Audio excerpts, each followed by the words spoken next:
అందరికీ మరణాత. అందరు బాగున్నారు కదా? మీతో మాట్లాడడం చాలా సంతోషం. ఈరోజు ఒక మాటతో మీ ముందుకు వచ్చాను.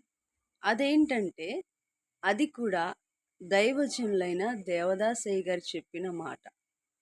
అదేంటంటే, యేసయ్య నీకు స్నేహితుడు అవ్వాలంటే నీలో ఉన్న పాపం శత్రువని నువ్వు ఎరిగి దాన్ని విడిచిపెట్టాలి.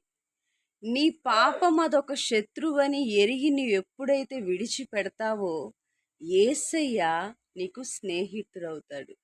ఎందుకంటే ఆయన వెలుగు, నీలో ఉన్న పాపం చీకటి, వెలుక్కి చీకటితో పొంతు లేదు.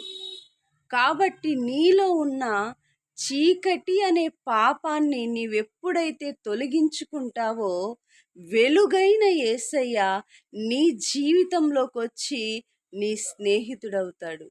ప్రియమైన దేవుని బిడ్డ, నీ పాపాలేంటో నీకు తెలుసు. నువ్వేం చేస్తున్నావో, ఏ దారిన నడుస్తున్నావో, ఎలా జీవిస్తున్నావో నీకు తెలుసు.